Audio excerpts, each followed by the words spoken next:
माननीय सभासदों, माननीय अध्यक्ष जी,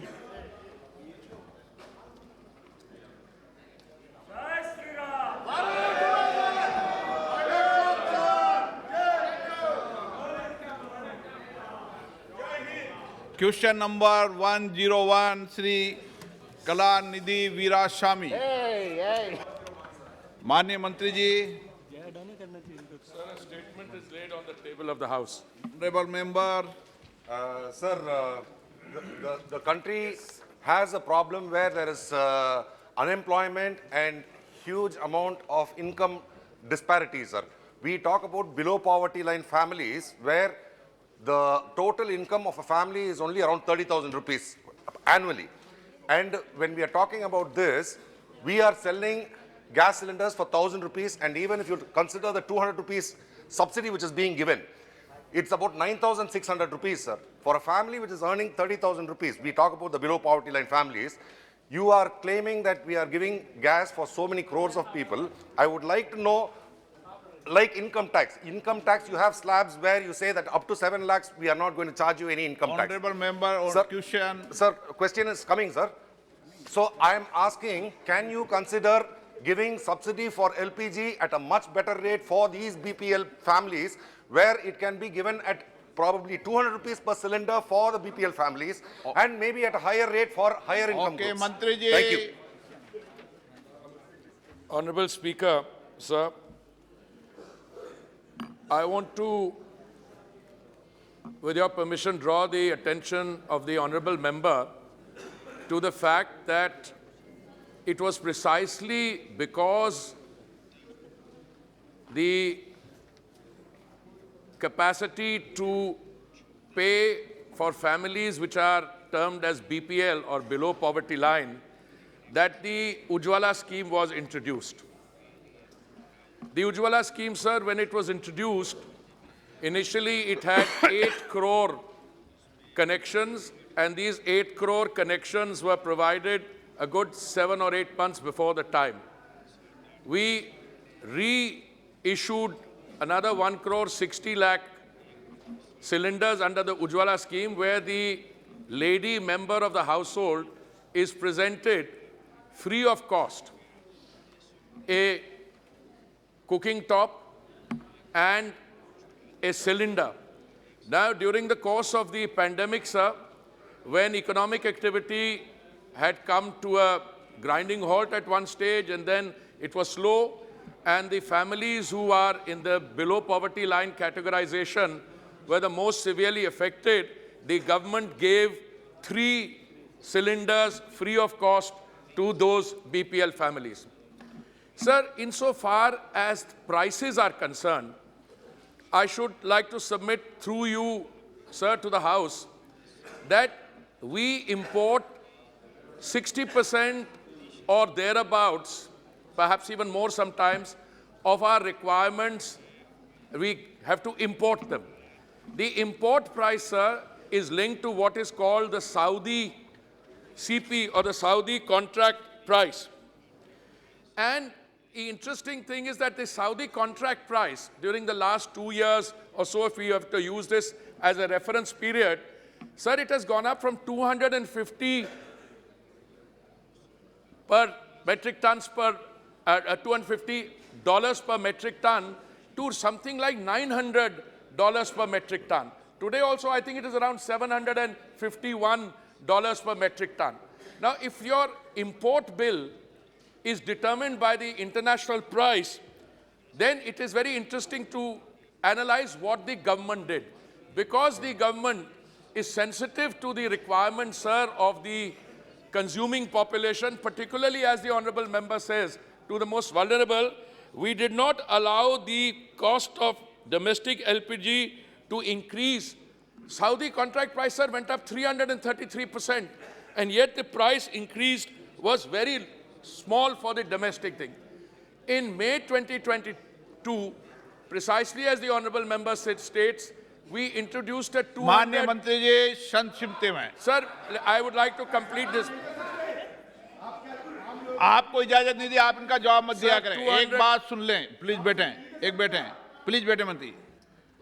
कोई भी मान्य मंत्रीगण नीचे बैठे कोई व्यक्ति टिप्पणी करता है तो आप उसका जवाब मत दिया करें। ये लाइन आपको कहीं दे दिया, लेकिन आप उन पर बहस करना चाहते हैं। उनसे तो सर बहस करना, मैं कौन होता हूं बहस से? इतने विद्वान हैं, लेकिन आप चर्चा मत करो। हैं, तो मैं कौन होता हूं? मैं जिनको अलाउ करूं उनका जवाब दो आप। Sir, I want to conclude this, that at the end of the day, sir, at a time when the Honorable Prime Minister was providing 3 free meals, dry rations, to a very large segment of our population, even at that stage, we did not allow the price of domestic LPG to go up. Now, at the end of the day, that 200 rupees subsidy, what is a subsidy? It is taxpayers' money. And as the Honorable Member says, the ones who are most vulnerable, we are always ready. Left to this House and the Honorable Prime Minister, it would be ideal if the international or the Saudi contract price could come down from 750 further down. It would enable domestic LPG to be sold at even more economical rates. So I wish to submit this in response to what the Honorable MP has said, and I always stand ready to be able to, I would also be able to provide further Honorable details Member to all this. Sir. Supplementary. Thank you, sir. Sir,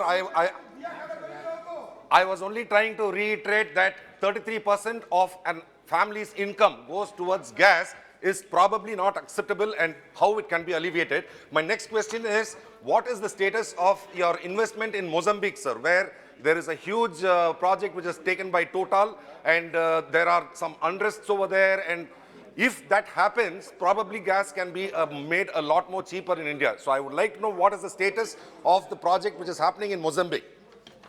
Sir, I want to thank the Honorable Member.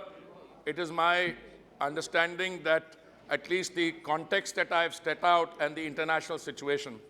Sir, as part of the many initiatives which have been taken during the last several years, import of gas, acquisition of assets outside, increasing domestic production of gas. Sir, I'd like to inform the Honorable Member through you, sir, that last year our domestic production went up by 18%. This year also it's going up 18%. But for an economy which is thriving, where the rate of growth is 6.5% and 7%, where our growth rate, sir, is 3 times the global average. So we have a situation, the more demand for energy is arising on a daily basis. Insofar as the investment in Mozambique is concerned, sir, the Honorable Member has referred to unrest. Sir, there is an issue there. We are in partnership with an international group of companies. He mentioned one of them. And there are local conditions which are of, I would say, I would perhaps call it unrest is too mild a term, but there are issues of dealing with a form of insurgency there. We are in touch with these people, and the project is under what is called force majeure. And the $6 billion investment by Indian companies, we are very confident that due to the negotiations we're having both with government parties and the others, people taking on responsibility, we will find a way and to navigate through this problem so that gas, not only from Mozambique, but from several other sources where we are getting gas from. And at the end of the day, the international price is determined by a variety of factors. And, you know, one of the analysis I read, sir, was in a few years' time, this will be all a thing of the past because there will be so much gas available. But we have to navigate the next 2 or 3 years through the kind of global situation as it exists today and as it is evolving. Thank you, sir. Srimati Supriya Sule. Sir, I would just like to ask the Honorable Minister, I appreciate you saying that for Atmanirbhar Bharat in 9 years you've managed to increase, but you're still at 60%. So from where did you start to bring it to this 20%, which you said you increased it by 16 and 16? So the domestic, if you could clarify. And my second limit, it's a question is, I mean, in the international process what you mentioned, we've had a slight conflict with our various relationships because of the amount of oil and gas that we're getting from Russia. So that was a big benefit, and that's what came in the media. So why is that benefit of the oil cost not given to the consumer? So if you had made that agreement with Russia, which has come in the newspapers, and we have strained our other relations worldwide, including with America. So how does this balance work, and why is the common man not getting the cylinder cheaper if you think you've done such a good intervention? Honorable Speaker, sir, I think I should start by saying that precisely because the government wants to insulate our domestic consumer from the volatility which results on account of the international prices, we took a number of steps. First of all, if you look at the scale, in 2014, sir, we had 14 crore connections, gas connections. That has risen to 31 crore or more than that. Today, apart from the 31 crore connections, several other things have happened. Our gas pipeline, which was at something like 14,000 kilometers in 2014, we are taking it to 33,500 kilometers. That is a target. We are already at 23,500 kilometers. Our domestic production, I mentioned, has gone up 18% last year and 18% this year. But we still have to, after that increase in production, import 60%. Now the issue, sir, here is oil marketing companies have not increased the price. They took a massive loss, huge losses on account of the fact that they were not able to pass through onto the consumer the international price at which they were importing. Shri Geeta So Vishwanathan. they had 28,000 crores lost, for which the government compensated them Geeta for Vishwanathan. 22,000 crores. Equally, insofar as petrol you, and sir. diesel prices are concerned, sir, on two Thank you occasions, for giving me this opportunity. in November 21 and माननीय again in मंत्री जी, May मैंने 22, गीता विश्वनाथन का announce कर दिया, आप बैठ जाइए। गीता विश्वनाथन जी।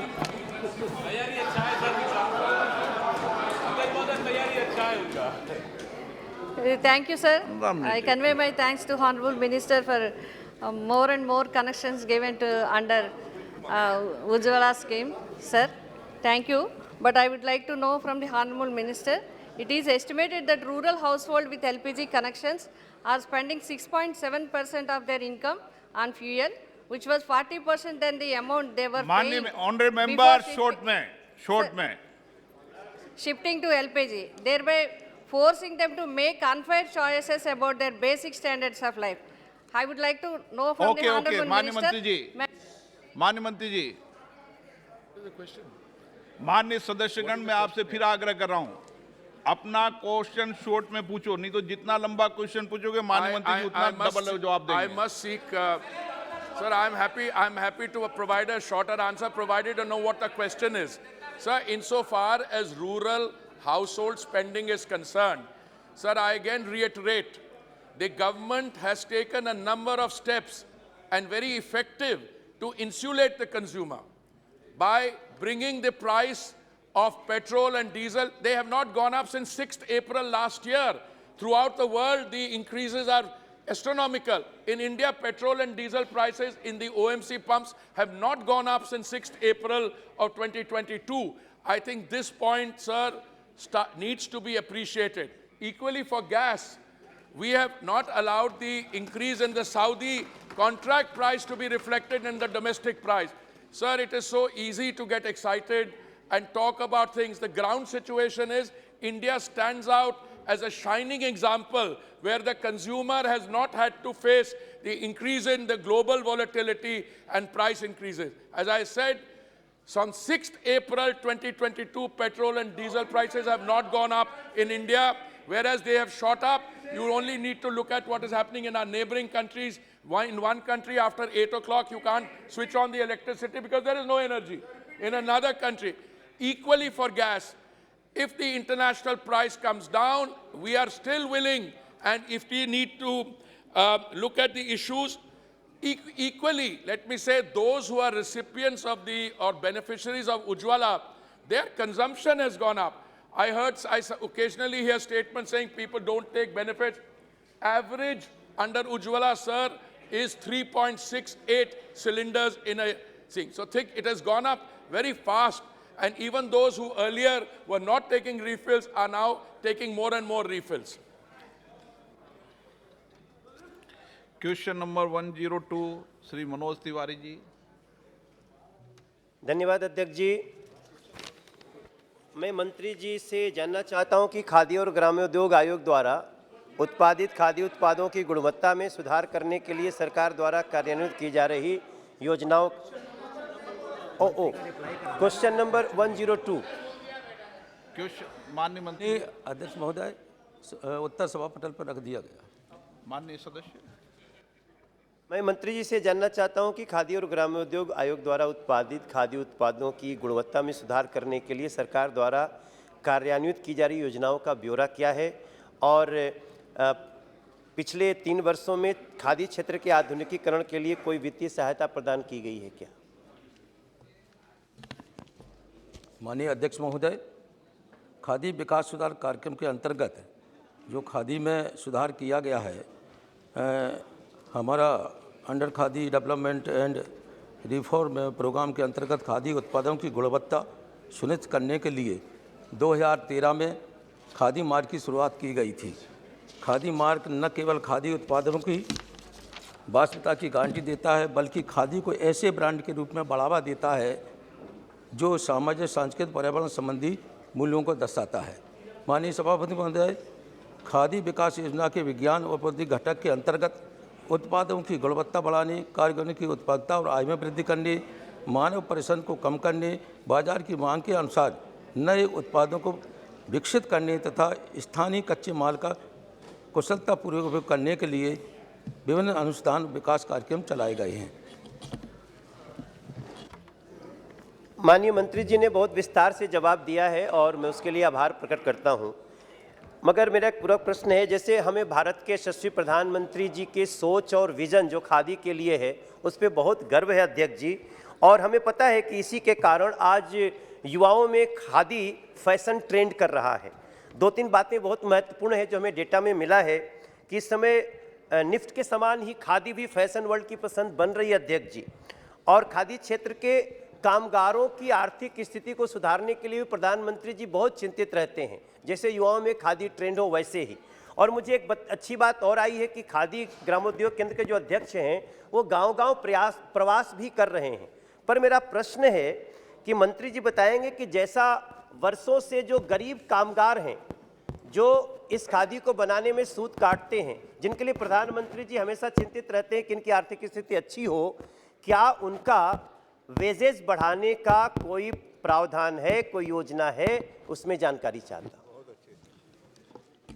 माननीय अध्यक्ष महोदय, विशेष रूप से निफ्ट की जो बात की है उसके लिए गांधीनगर, बेंगलोर, कोलकाता और तेलंगाना में हब बनाए गए हैं, जिससे उनके कामों को ज़्यादा से ज़्यादा काम किया जा सके और नई नई फैब्रिक का उत्पादन किया जा सके। घरेलू अंतर्राष्ट्रीय बाजार उच्च स्तरीय फैब्रिक कपड़ों के गुणवत्ता मानकों का प्रसार किया जा सके। विशेष रूप से हमारे जो माननीय सदस्य हैं उन्होंने कहा है कि हमारे जो कारीगर हैं उनकी गुणवत्ता के लिए, उनकी सुधार के लिए क्या कुछ पैसा बढ़ाया जा रहा है। विशेष रूप से जब वो कर्तन करते हैं तो उन्हें 7.5 रुपये दिया जाता है एक कर्तन पर, लेकिन इसे बढ़ाने का प्रावधान किया गया है, इसमें कुछ न कुछ पैसा बढ़ाया जाएगा। निशिकांत दुबे। धन्यवाद सभापति महोदय, अध्यक्ष जी। माननीय प्रधानमंत्री जी के कारण खादी आज 1.5 लाख करोड़ से ऊपर का टर्नओवर कर रहा है। मेरा बड़ा साधारण सा सवाल है सर कि जो केवीआईसी है उसके जो बड़े बड़े शोरूम हैं वो दिल्ली, मुंबई, जयपुर, भोपाल, गोवा, और खादी ये रूरल एरियाज़ में रोज़गार का बहुत बड़ा साधन है। और जो 298 क्लस्टर हैं खादी के, उसमें 250 क्लस्टर वैसे हैं जो कि इसी वेस्टर्न इंडिया में मौजूद है सर। ईस्टर्न इंडिया इससे अछूता है। मेरा आपके माध्यम से मंत्री महोदय से साधारण सा प्रश्न है कि वर्कसेट प्रोग्राम, मिशन सोलर चरखा, स्फूर्ति, वर्किंग कैपिटल, हनी मिशन और जो कंपटीशन आ रहा है दुनिया में खादी को प्राइवेट सेक्टर से जो आ रहा है या हैंडलूम सेक्टर से अलग हटकर जो मशीन मेड कपड़े पर आ रहा है, उसके बारे में ईस्टर्न इंडिया के डेवलपमेंट के लिए, खासकर बिहार, झारखंड, उत्तर प्रदेश, राजस्थान और बंगाल और नॉर्थ ईस्ट के लिए जो समस्याएं हैं जहां खादी की प्रेजेंस कम है, उसके लिए भारत सरकार क्या कर रही है?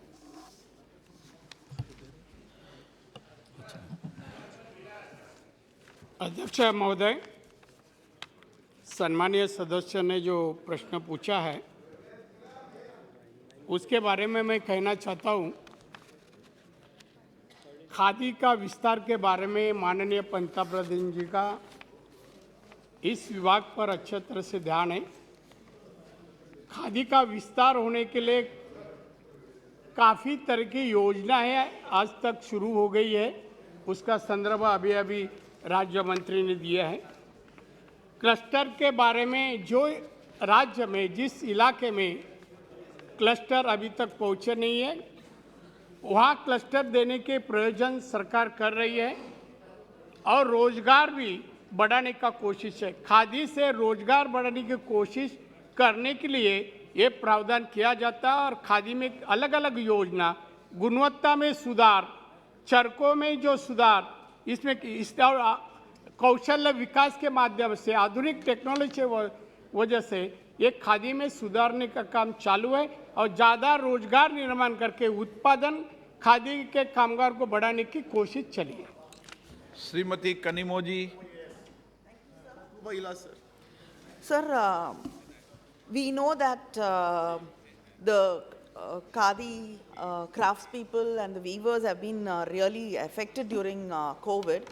But in the minister's reply, I see that the financial assistance has been reduced drastically from 31.28 crores to 7.39 crores. Why is it you're supposed to be helping them and aiding them? You've been reducing that, and the Center of Excellence for Khadi has been set up in NIFs in Ahmedabad, Bangalore, Calcutta and Shillong. Why has Chennai been left out? Thank you. Very good question. माननीय मंत्री जी। अध्यक्ष महोदय, चेन्नई को छोड़ा नहीं गया है। जहाँ रिक्वायरमेंट थी, आवश्यकता थी, वहाँ फंड वहाँ भेजा गया, उसकी नियुक्ति करते गई।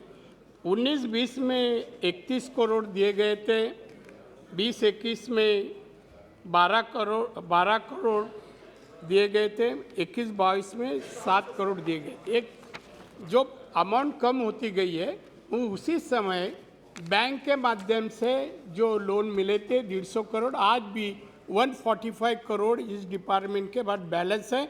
वो जहाँ भी आवश्यकता है खादी के लिए, खादी की टेक्नोलॉजी पहुँचाने के लिए, खादी के चरखा चलाने वाले को वहाँ कुछ ही चीज़ की आवश्यकता हो तो 145 करोड़ आज भी डिपार्टमेंट के पास है।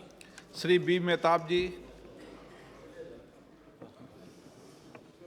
Thank you, Honorable Speaker, sir.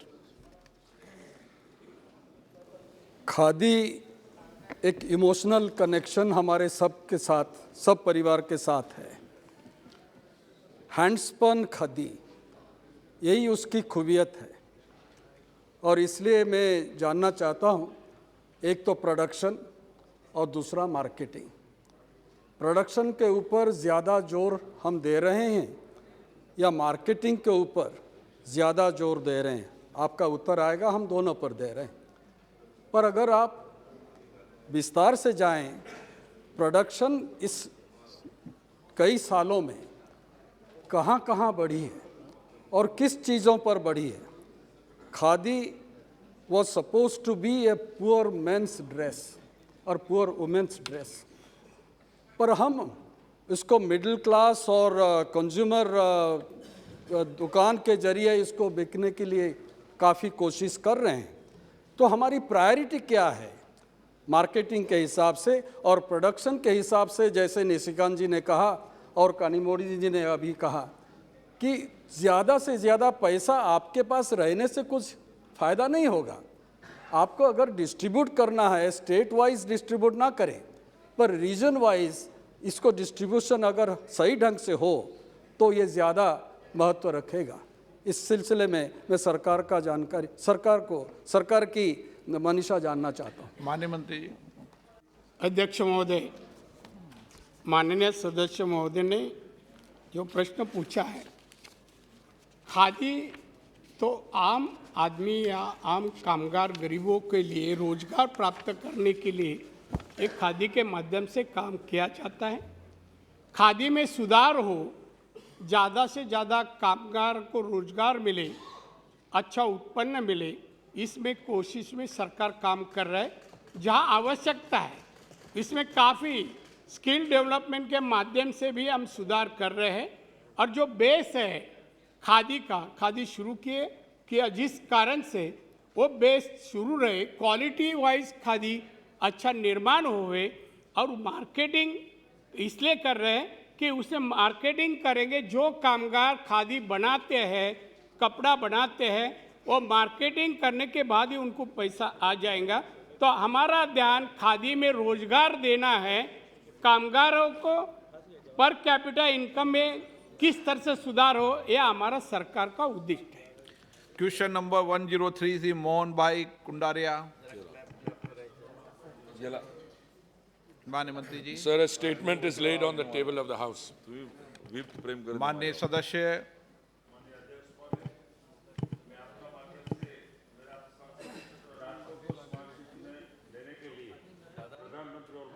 आभार व्यक्त करता हूं।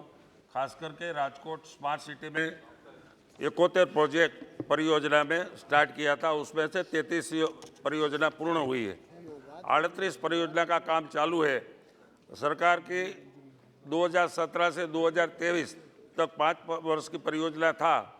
वो जो प्रोजेक्ट 38 चालू से उसमें समय मर्यादा बढ़ाने के लिए सरकार कोई सोच रहा है क्या? Honorable Speaker, sir, I want to thank the honorable member for raising this question on the smart city project in Rajkot.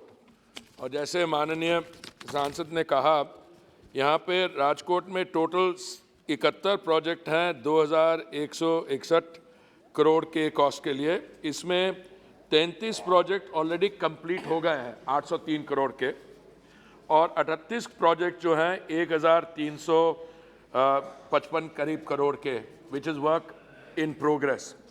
Sir, अभी ये जो योजना है इसमें फंडिंग जो है जून 2023 तक की हमने प्रोविजनिंग की है।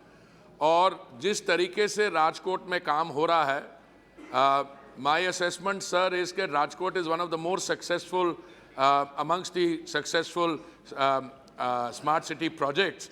और हमारा जो सिस्टम है, जैसे प्रोजेक्ट कंप्लीट होता है और उसका कंप्लीशन सर्टिफिकेट आता है, तो हम अगली सेगमेंट के लिए भी प्रोविजनिंग और जो हुई है उसमें पैसा रिलीज कर देते हैं।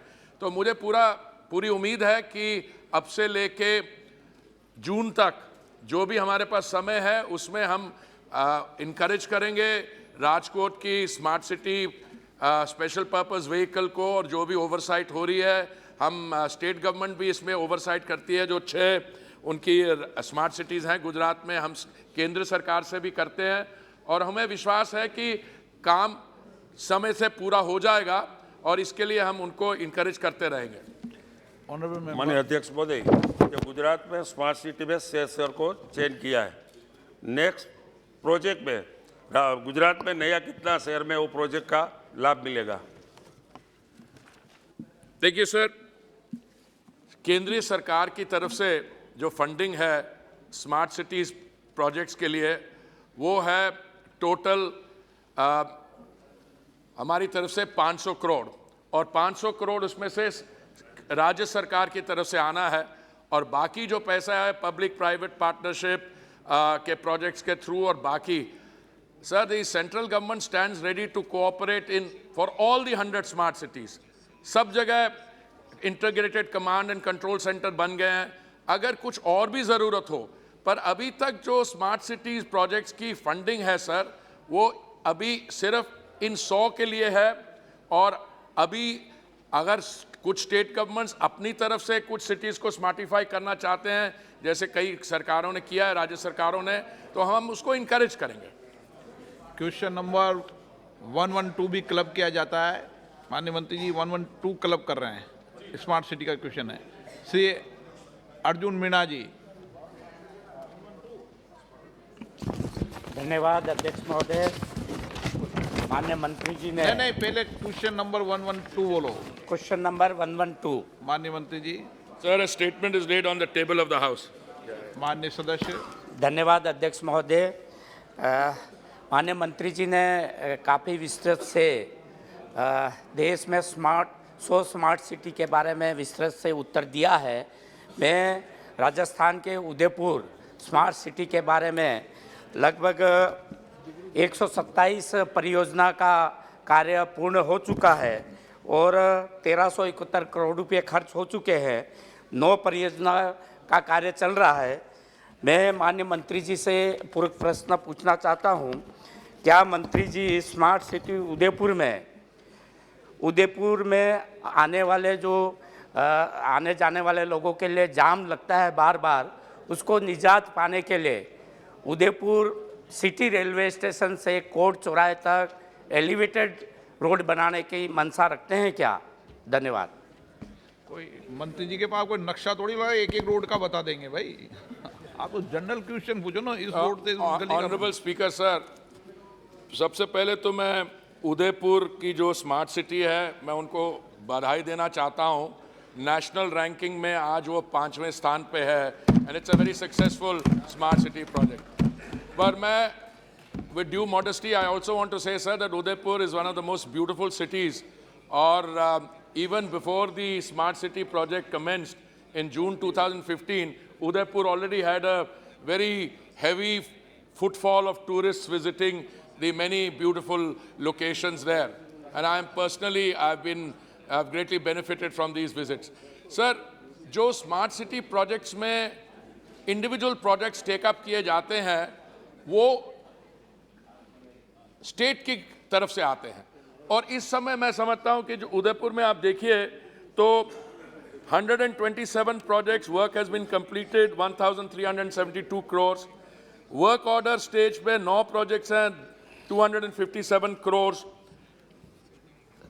Since only a few months are left for the projects to be completed, मैं समझता हूं इस समय कोई नया प्रोजेक्ट उसमें इंट्रोड्यूस करने के लिए स्कोप कम है। बट राज्य सरकार के एफर्ट से, केंद्रीय सरकार से एफर्ट से, अगर जो माननीय the honourable member mention traffic congestion and he had asked for an elevated roadway, these are all projects that can be considered by the concerned agency under different provisions which are available, sir. राज्य सरकार आपसे सलाह नहीं लेती, वो तो खुद ही change कर देती है। शशि थरूर जी। Much, Mr. Speaker. Speaker, I was looking at the minister's response, and I must say I'm concerned about the very uneven pace of implementation of the Smart Cities mission, given that there are only about 4 months left for the ultimate deadline of June 2023 for the 100 cities, sir. If I take one example, or one pair of cities that were both selected in September of 2016, you take Varanasi on the one hand, and you take Atal Nagar in Chhattisgarh. Varanasi, pretty much every program has been done, 98 out of 104 according to your website, whereas Atal Nagar, in fact, only 3.8% of the projects, that is 2 out of 53 are completed. So my question to the Honourable Minister is, first, how do you explain these discrepancies and the unevenness in the implementation of the smart city projects? Prime Minister. Secondly, how do you account for the delays? If there are some cities where there are major delays, there must be some common factors that your ministry has studied to understand why these projects are not getting complete. And finally, sir, how does Thiruvananthapuram fare in this league table of uneven implementation? Thank you, Mr. Speaker. You should be the Prime Minister. Sir, आप वरिष्ठ सदस्य, education का काम तो राज्य सरकार करेगी ना, तो सुपरविजन करेंगे। Sir, I have a very simple question. The honourable member knows, and I know the rest of us know, that when you read facts and figures and statistics, you have to be a little careful. Sometimes the time for a project under construction to be completed is very little. but till the completion certificate comes, it will be shown as work under progress. Sir, almost all 100 cities are doing fairly well. Some, due to the COVID period, there was a slowdown, or there were local factors, जैसे आपने sir hint किया from the chair कि जो राज्य सरकारें होती हैं उनका भी इसमें रोल होता है. So अभी जो केरला में स्मार्ट सिटी प्रोजेक्ट है, मैं समझता हूँ इस पे हमें honorable member and I can have a special seminar along with other members to discuss it. But I don't think that it would be appropriate for me to share my assessment on why some things don't happen in state governments. It may not be in the spirit of the discussion we are having. There are also other factors, common factors, where oversight is effective, where the advisory committee for the projects are meeting. अब एक प्रश्न उठा था sir Rajkot की smart city के बारे. मुझे बहुत खुशी होती है आपको ये बताने में कि उसकी जो एडवाइजरी कमेटी है जिसमें honourable MP is also a member, उनकी 16 मीटिंग्स हो चुकी हैं. हर एक क्वार्टर में उनकी मीटिंग होती है. तो जहां पे the local MPs and elected representatives take this thing, there is a very big difference. जहां तक ये अनइवन प्रोग्रेस है, I would request कि जब हमारी आप वेबसाइट भी देखें तो उसमें वेबसाइट में भी देखें तो वेबसाइट भी देखें. Varanasi was declared a smart city in September 2016. Atal Nagar came in round 3 much later. So to compare something which is in round 1 to something which is in round 3 also requires what I call, and if I may have your permission, it's what is called a statistical hop, step and jump, which I think educated members and analysts should try and avoid indulging in. Adhir Ranjan जी, मेरा सवाल दूसरे सवाल पे है. मुझे दूसरे सवाल पे पूछना है सर. पूछे ना. नहीं, वो मंत्री नहीं. तो आप उठे क्यों थे? आपको अगर प्रश्न नहीं पूछना था तो आप उठे क्यों थे? सर इसलिए उठा था कि शशि थारूर जी जो सवाल पूछा था सर, ये डिस्क्रिपेंसी के बारे में उनका सवाल स्पष्ट था कि बनारस वो विद्वान है आप उनका सब लेकिन our concerned minister is a well loquacious minister in the house. He knows how to deflect, and how to question number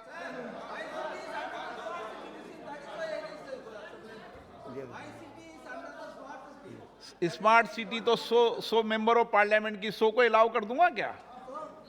100 city 100 member of parliament के स्मार्ट सिटी तो 100 को अलाउ कर दूंगा क्या? No. 104 Shri B B Patil. B B Patil sir just small question. जवाब पटल पर रखा है. Shri Dayanidhi Maran. Thank you, Speaker, sir. Sir, our minister is a very dynamic minister, and he has all the data in his hand. I just find fingertips. I just want to ask you, sir, you're doing this pilot project about 2 parts. The first part is this: how you ensure that when you lay these fibers, you don't expand the roads again, so that these fibers don't get affected? And is this fibers which you are laying for along with the national highways, will it be exclusively for the national highway program, or will it also be leased out to other private operators like internet ISPs and other service providers? So part B, since Bengaluru has been mentioned, and we have been making a severe request for you. So recently I had an opportunity to travel to Ranipet from Chennai. The roads are pathetic. So all the land has been given by the state government. The expansion work is all lands, but your contractors have gone to the court. For the last 4 years, sir, the Chennai-Bengaluru highway is in a mess. It takes nearly more to cross, say 100 kilometers. It takes 4.5 hours. It's in a very pathetic state. So I know you will come and tell me that because all the contractors have got to court. Sir, what is this process? How do you overcome it? So why should a common man or why should the people of Tamil Nadu suffer? Because your contractors or your people are not able to ensure that these contractors fall in line. So please ensure that these projects are completed on time. Thank you, sir.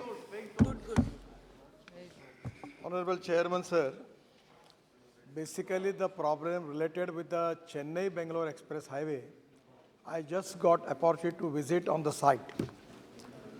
The problem is not with my department. Here I need your cooperation for that. Aggregate is not available. Sometimes the permission given for 3 months, after 3 months again to get new permission is a difficult task. Then there is no permission for mining. Also there is a big problem. Then how we can make the roads? The problem is land acquisition is a problem. Environment forest clearance is not there. Still, Bangalore side express highway is really, the progress is very good. But still as Tamil Nadu, we don't have land, we don't have clearances, then how the contractor are going to work for that? That is to be a big problem. I'm really thankful for you that I need your cooperation, particularly I want to work for Tamil Nadu. We have a lot of projects. Many times I explain it to the Honorable Member of Parliament, and many times I have given my representation to Honorable Chief Minister also, that as far as without land, without environment clearance, how it is possible for us to construct the roads. So exactly, I'm with you. We want to complete this Chennai-Bangalore Express Highway, and actually my target is to complete this project up to end of this December this year. This will take from Chennai to Bangalore 2 hours. And actually at time I visited Bangalore to Mysore. The work is completed. In next month, Prime Minister is, we are talking with the PMO, taking date for that, and it will be only 1 hour from Bangalore to Mysore. I understand the importance of the road, and 100% we will try our level best to clear it, but also your cooperation will be there. It will be a great thing for me to complete the project. Regarding this Delhi-Mumbai Express Highway, regarding this is a Greenfield Express Highway. Yes, I am telling you that. We are working on that. About our mandate is only to construction of road. But now in many times, petroleum minister, they need land acquisition for making of gas pipeline, making of petrol and diesel, other things they need. They are making a lot of big projects. Then there is some of the optic fiber, the other department are doing a lot of work. The idea is experimentally for a pilot project, we are doing 2 projects. One is Delhi-Mumbai Expressway, Greenfield Expressway, and the other is Hyderabad-Bangalore Industrial Corridor, that is Brownfield Expressway.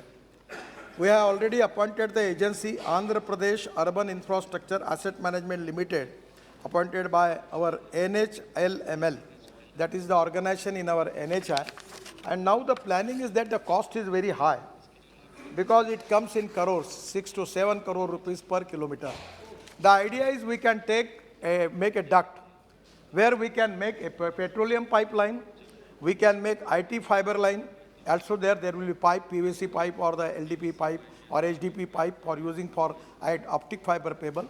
Then we can use electric cable also, and that can be easy because we don't need any land for that, because already acquisition is there. We can save the money on that. So Prime Minister program on Gati Shakti, we have to create cooperation, coordination and communication between the stakeholders. On the basis of that we are doing. But now I am thankful for Honorable Member to asking me this question. Now we are framing the policy, whether it is possible to work on BOT. If the private people can invest the money in duct, and then we can give these services to the concerning department, it can be 100% whether it is possible or not.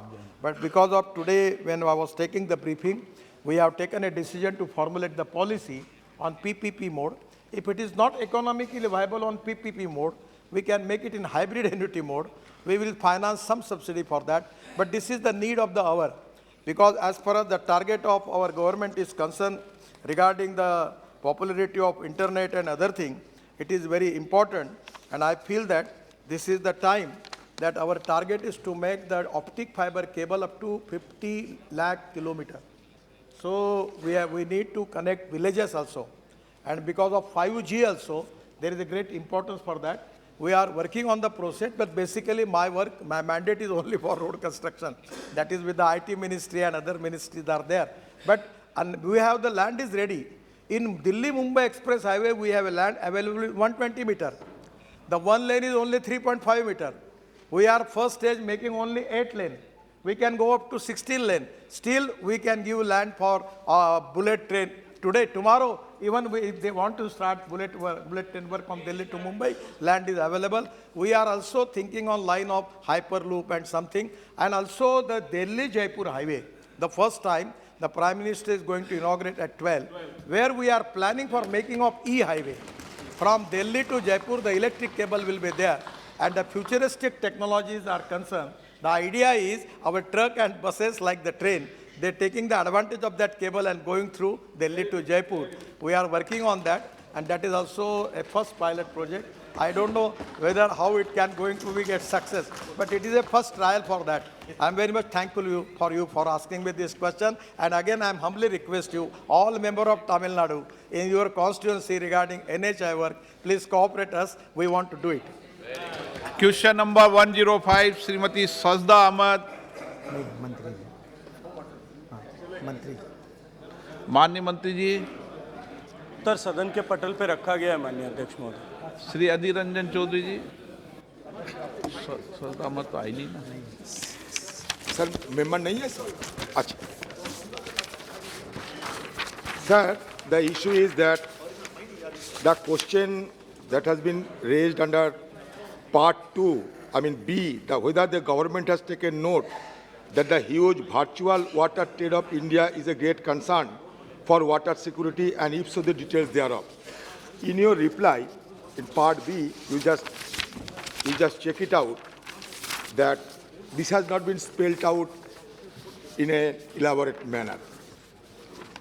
BC has been marked, but the core issue of virtual water trade has been conspicuously absent in your explanation in part B and C. We know that in the year 1993, the virtual water trade was conceived by Tony Allen.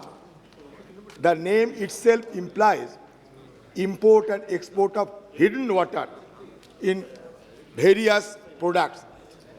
We don't have any idea of what is called virtual trade because people are not aware of it. I personally even not aware of it. Do you have any policy of virtual water trade in India? And what are the challenges and what are the benefits? Have you ever estimated on it? Because in the prevailing situation, I think this could be considered. But the question was raised, but the answer is seriously deficient. So that is why I thought it prudent to flag your attention. धन्यवाद माननीय अध्यक्ष महोदय। माननीय सदस्य ने virtual water trade के बारे में अपनी अनभिज्ञता और सदन की अनभिज्ञता के बारे में चर्चा की है। जिन सज्जन का नाम माननीय सदस्य ने लिया है, उन्होंने एक अध्ययन करके ऐसा बताया कि बहुत सारे क्योंकि जो भी कुछ उत्पादन होता है, चाहे भोजन का उत्पादन है, जो कपड़े हम पहनते हैं उसका उत्पादन है, जो हम सेवाएं जो हम उपयोग में लेते हैं, हर एक तरह की सेवा में कहीं ना कहीं पानी की आवश्यकता होती है। जो कृषि के उत्पाद भारत एक्सपोर्ट करता है, उसको लेकर के माननीय सदस्य ने ये चिंता व्यक्त की थी कि हम जो चावल निर्यात करते हैं, हम गेहूं निर्यात करते हैं, हम कपास निर्यात करते हैं, हम चीनी निर्यात करते हैं, ये सभी वाटर गजलिंग क्रॉप्स हैं और इनके निर्यात के चलते हम वर्चुअली पानी को निर्यात कर रहे हैं, जो कि भारत जैसे देश में जिसमें पानी की कमी है, निश्चित रूप से चिंता का विषय है। मैं माननीय सदस्य की जानकारी के लिए बताना चाहता हूँ कि भारत सरकार ने जो कृषि के क्षेत्र में पानी उपयोग होता है, इसके उपयोग को कम करने के लिए निरंतर प्रयास किए हैं। माननीय प्रधानमंत्री जी के नेतृत्व में हमने स्मार्ट इरिगेशन को बढ़ावा देने के लिए, प्रेशराइज पाइप्स के माध्यम से इरिगेशन को बढ़ावा देने के लिए, जिसके लिए सामान्यतः माना जाता है कि 20% पानी की बचत होती है, और मैं यहाँ उल्लेख करना चाहता हूँ मध्य प्रदेश का, कर्नाटक का, महाराष्ट्र का, गुजरात का, इन सरकारों ने इस दिशा में बहुत बेहतरीन काम किया है। इसके अतिरिक्त जो है पर ड्रॉप मोर क्रॉप से आपको जानकारी होगी, माननीय प्रधानमंत्री जी ने कहा कि हमें हर एक बूंद से अधिकतम उत्पादन हो सके, इस दिशा में काम करना चाहिए। माइक्रो इरिगेशन को प्रमोट करने के लिए भी सरकार काम करती है। इन सब के अतिरिक्त भी यदि मैं माननीय सदस्य और सदन की जानकारी के लिए निवेदन करना चाहता हूँ, आप सबको इस विषय का संज्ञान है कि इस वर्ष को भारत के माननीय प्रधानमंत्री जी के आग्रह पर और अनुरोध पर मिलेट ईयर के रूप में घोषित किया गया है। मैं ऐसा मानता हूं कि जिस तरह से दुनिया में फूड पैटर्न्स चेंज हो रहे हैं और उसके कारण से जो अवेयरनेस बढ़ रही है, it's an opportunity for our nation, क्योंकि हम दुनिया में सबसे ज़्यादा मिलेट्स पैदा करने वाले देश हैं, सबसे ज़्यादा वैरायटी ऑफ मिलेट्स पैदा करने वाले देश हैं। अगर इस समय में हम अपने किसानों को उसमें प्रोत्साहित करके अपने देश में और पूरे विश्व भर में उपभोग के लिए मिलेट्स पैदा करें तो हम वाटर फुटप्रिंट को नीचे ला सकते हैं। इसके अतिरिक्त भी वाटर फुटप्रिंट को कम करने के लिए विशेष रूप से, क्योंकि ये चावल के संदर्भ में कहा गया है, चावल के उत्पादन में आईसीआर ने इस तरह के सीड वेराइटीज़ को डेवलप किया है कि उन सीड वेराइटीज़ से पानी के उपयोग को 1/4 25% तक लाया जा सकता है। जहाँ 1.2 से 1.8 मीटर तक स्टैंडिंग वाटर, क्यूबिक मीटर तक स्टैंडिंग वाटर की आवश्यकता है, उसको 30 सेंटीमीटर्स तक रिड्यूस किया जा सकता है। क्योंकि पानी और कृषि दोनों राज्य का विषय है, नीचे इस विषय को, इन टेक्नोलॉजीज़ को, वेराइटीज़ को प्रोपोगेट करने की जिम्मेदारी प्राथमिक रूप से राज्यों की है और बहुत सारे राज्यों ने इसमें बहुत अच्छा काम भी किया है। मैं हरियाणा का यहाँ विशेष रूप से उल्लेख करना चाहता हूँ। उन्होंने चावल के उत्पादन के रकबे को घटाने के लिए एक इंसेंटिव स्कीम शुरू की और उसके कारण से लगभग 1 लाख हेक्टेयर रकबा उन्होंने पायलट प्रोजेक्ट के माध्यम से जो है वो डाइवर्सिफाई करने में सफलता प्राप्त की है। इसी तरह के प्रयास महाराष्ट्र ने भी किए कि जब देवेंद्र फडणवीस जी की सरकार थी, उन्होंने कहा कि गन्ना और जो है कपास केवल ड्रिप इरिगेशन से ही उगाए जा सकते हैं। हमको निश्चित रूप से इस दिशा में संवेद स्वर से हम सबको भी बात करना पड़ेगा, काम करना पड़ेगा। हमको अपने क्षेत्र में, हम सब लोग अपने अपने क्षेत्र के प्रतिनिधि भी हैं और हम अपने क्षेत्र के लीडर्स भी हैं। हम अपने क्षेत्र में किसानों को अधिकतम उपयोग किस तरह से, पानी के न्यूनतम उपयोग में अधिकतम खेती किस तरह से कर सकते हैं, इस पर हम सबको निश्चित रूप से काम करना पड़ेगा। तब जाकर के हम इसको वर्चुअल ट्रेड बैलेंस को कम कर पाएंगे। Question number 106 Shri Dushyant Singh ji. तो चेयर सर। माननीय मंत्री जी। पोर्टल पर रख दिया गया। धन्यवाद speaker ji. I would like to ask the honourable minister, आदरणीय प्रधानमंत्री जी ने बड़े अच्छे काम किए हैं और उन्होंने उनके निर्देश में रीजनल कनेक्टिव स्कीम का काम शुरू किया गया है और जिसमें हब एंड स्पोक का काम शुरू किया गया है कि मतलब बड़े एयरपोर्ट से छोटे एयरपोर्ट बड़े एयरपोर्ट को लिंक करना था। इसमें इंफ्रास्ट्रक्चर का जो डेवलपमेंट किया गया है, अभी ट्रैवल अब बढ़ चुका है। मेरा प्रश्न मंत्री जी से ये है कि वर्तमान के जो एयर ट्रैफिक कंट्रोल ऑपरेटर्स हैं, एक कमेटी रिपोर्ट आई है, पेपर में भी लिखा गया है कि वर्तमान में जो वॉच ड्यूटी टाइम लिमिटेशन है, इसकी जो रेस्ट रिक्वायरमेंट्स हैं, इसमें लोगों को इसमें जो ये किया गया है कि डीजीसीए ने मांगा है कि रूल्स की वर्किंग कंडीशन को बदलने का, कि वर्तमान की जो एग्जेम्पशंस हैं उसको 5 टाइम्स अभी पोर कंडीशंस हैं इनके जो हमारे एयर ट्रैफिक कंट्रोलर्स हैं। क्या सरकार जो रिक्वायरमेंट्स हैं उसको सतुलन करेंगी और क्या नई पोस्ट जो एयर ट्रैफिक कंट्रोलर्स की पोस्ट है वो करने के लिए प्लानिंग करेंगी और ये कब तक होगा जिससे हमारे पूरे देश में जो आरसीएस एयरपोर्ट्स हैं और बाकी के एयरपोर्ट्स हैं इसका पूरा लाभ ले पाएंगे? धन्यवाद सर। अध्यक्ष महोदय, जहाँ तक एटीसीओज का सवाल है, डीजीसीए इनकी पूरी जानकारी रखता है, इनके बारे में पूरी तहकीकात करता है और एक का नंबर रखता है कि इतने एटीसीओज होने चाहिए। उसके हिसाब से हम उतने एटीसीओज के लिए रिक्रूटमेंट करते हैं, उनकी ट्रेनिंग करते हैं। मैं बताना चाहूँगा कि हमारे मंत्रालय ने 2021 से अब तक 792 लोगों की रिक्रूटमेंट की है और इस समय 456 एटीसीओज के लिए कार्य प्रगति पर है ताकि ये ट्रेन होकर अपनी अपनी जगह पर जा सकें। जहाँ पर एटीसीओज की कमी होती है वहाँ पर वॉच आवर्स उसी हिसाब से कम कर दिए जाते हैं ताकि जो वहाँ पर एक्चुअल ट्रैफिक की रिक्वायरमेंट है उसके हिसाब से कार्य किया जा सके। हमारा सतत प्रयास है कि हम जो भी रिक्वायरमेंट हमको दी जाए उसको पूरा करें ताकि हमारे यहाँ किसी प्रकार की कमी ना आए। Second supplementary sir. सर, मैं राजस्थान के उस भाग से आता हूँ जो एक एस्पिरेशन डिस्ट्रिक्ट है सर।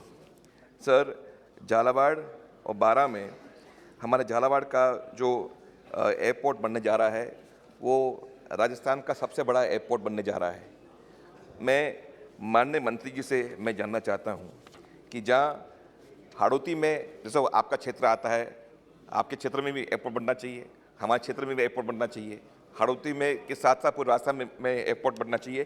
क्या वर्तमान की सरकार राजस्थान के लिए जो आरसीएस रूट्स में हमारे एयरपोर्ट्स में नए रूट्स प्लान करेंगी, और प्लान करने के साथ हमें अश्योरेंस चाहिए कि हमारे एस्पिरेशन डिस्ट्रिक्ट के लिए क्या सरकार हमारे आरसीएस रूट करके देगी, जिससे हमारे जो नए एयरपोर्ट बनेंगे, जिससे हमारे जो बच्चे पढ़ने आते हैं हमारे क्षेत्र में, बिहार से आते हैं, उत्तर प्रदेश से आते हैं, नॉर्थ ईस्ट से आते हैं, उनको आने जाने में, और अब जो हब एंड स्पोक का जो आपका स्कीम अब चल रहा है, क्या हमारे छोटे छोटे एयरपोर्ट्स को भी आप प्रोत्साहन करेंगे और आरसीएस रूट से जोड़ेंगे, और क्या झालावाड़ को इस रूट से आप जोड़ने की प्लानिंग कर रहे हैं क्या?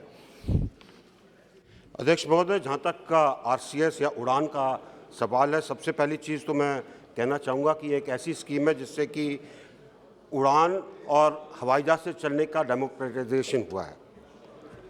उड़ान एक मार्केट ड्रिवन स्कीम है जिसके अंदर एयरलाइंस समय समय पर जो बिड्स होती हैं उसके अंदर भाग लेती हैं, और जिन रूट पर वो जाना चाहती हैं अपने व्यवसाय के एनालिसिस के बाद उसको वो लेती हैं। तो अगर कोई भी एयरलाइन झालावाड़ जाने के लिए तैयार होती है तो हमें कोई आपत्ति नहीं है, हम झालावाड़ को उसी हिसाब से डेवलप करने की कोशिश करेंगे। लेकिन ये एयरलाइन के ऊपर निर्भर है, और इस समय जबकि सब कुछ मार्केट ड्रिवन है, सरकार सिर्फ उनको बता सकती है कि आप इसके ऊपर कार्य करिए, लेकिन उनको फोर्स नहीं कर सकती। श्री रितेश पांडे। धन्यवाद आदरणीय अध्यक्ष जी। अध्यक्ष जी, मैं आपके माध्यम से माननीय मंत्री जी से ये पूछना चाहता हूँ कि एयर ट्रैफिक कंट्रोल ऑपरेटर्स की संख्या और बढ़ाने के लिए लखनऊ के ऊपर जो ज़्यादा ट्रैफिक है, अयोध्या वहाँ से मात्र 120 किलोमीटर दूर है, जहाँ पे एयरपोर्ट बन करके लगभग तैयार हो गया है। वहाँ पे फ्लाइट्स आने से एयर ट्रैफिक कंट्रोलर्स की वहाँ एम्प्लॉयमेंट और बढ़ेगी, और अयोध्या और अंबेडकर नगर, आजमगढ़ जैसे जिलों के लिए एक उपलब्धि जो है वहाँ पे, बस्ती भी जो है वहाँ पे एक उपलब्धि बढ़ेगी। तो ये एयर ट्रैफिक कंट्रोलर्स की नियुक्तियां बढ़ाने के लिए क्या अयोध्या एयरपोर्ट को आप जल्द से जल्द चलवा करके वहां पे एयर ट्रैफिक कंट्रोलर्स को आप नियुक्त करेंगे, और वहां पे जो लखनऊ का ज्यादा ट्रैफिक है वो डाइवर्ट होगा, एयर ट्रैफिक है वो डाइवर्ट होगा कि नहीं, और कब तक होगा? धन्यवाद। अध्यक्ष महोदय, सबसे पहले तो मैं ये कहना चाहूँगा कि ट्रैफिक डाइवर्ट नहीं किया जाता, सिर्फ जब कोई इमरजेंसी आती है तभी डाइवर्ट होता है। एयर ट्रैफिक अपने रूट्स के ऊपर चलता है, जहाँ पर हवाई जहाज ठीक से जा रहा है, हवाई अड्डा ठीक है, मौसम ठीक है, हवाई जहाज वहाँ पर उतरेगा। लेकिन जहाँ तक इस नज़दीकी का सवाल है, जब भी एयरपोर्ट तैयार होगा, जब भी उसके ऊपर हवाई जहाज़ों का चलन होगा, एटीसीओज की जो भी रिक्वायरमेंट है उसकी पूरी की जाएगी। Question number 107, Shri Balashowry Vallabhaneni. 107। माननीय मंत्री जी।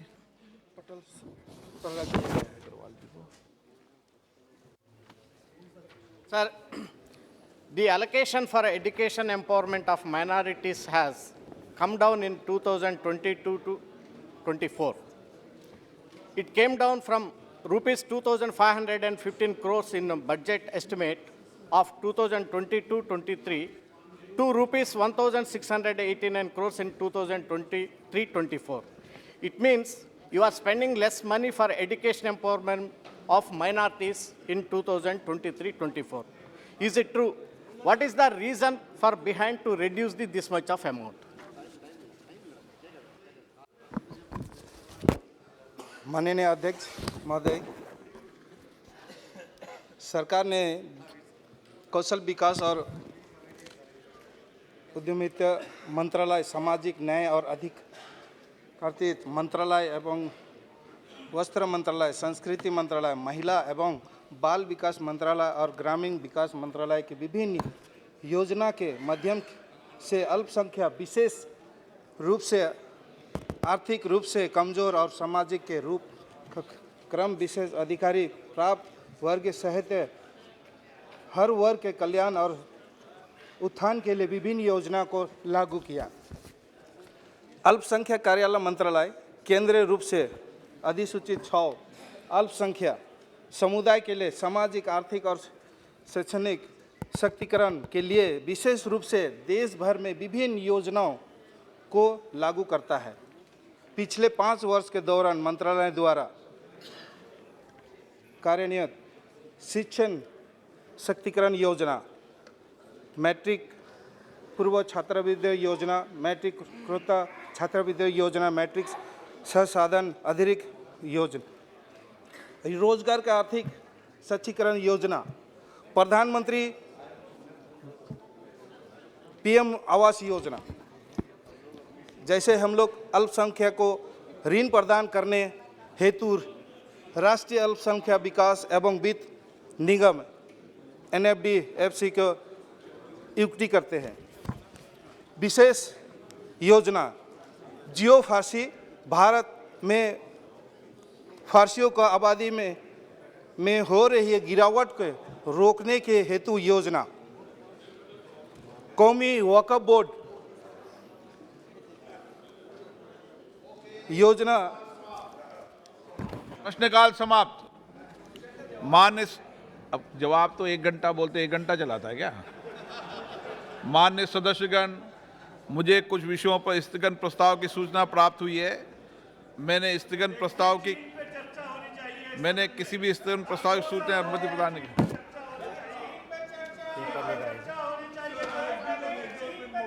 सभा पटल पर रखे जाने वाले पत्र आइटम नंबर 2 श्री प्रहलाद सिंह पटेल। माननीय अध्यक्ष महोदय, आज की कार्यसूची में मेरे नाम के सामने उल्लिखित क्रम संख्या 2 पर उपस्थित कागजात को मैं सभा पटल पर रखता हूँ। Item number 3 Shri VK Singh जी।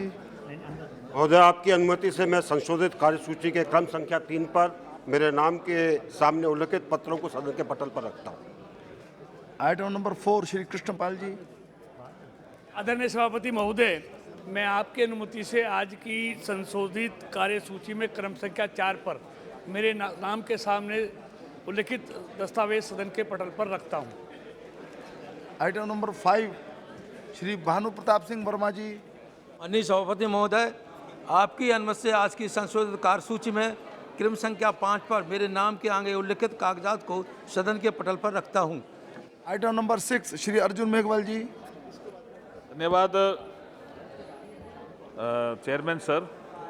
मैं मेरे साथी श्री रामेश्वर तेली जी के नाम के आगे जो अंकित दस्तावेज है, जो आज की संशोधित कार्यसूची के क्रम संख्या 6 पर अंकित है, उनको आपकी अनुमति से सदन के पटल पर रखता हूं। धन्यवाद। आइटम नंबर 7 श्री कौशल किशोर जी। महोदय जी, आपकी अनुमति से मैं आज की पुनरीक्षित कार्यसूची में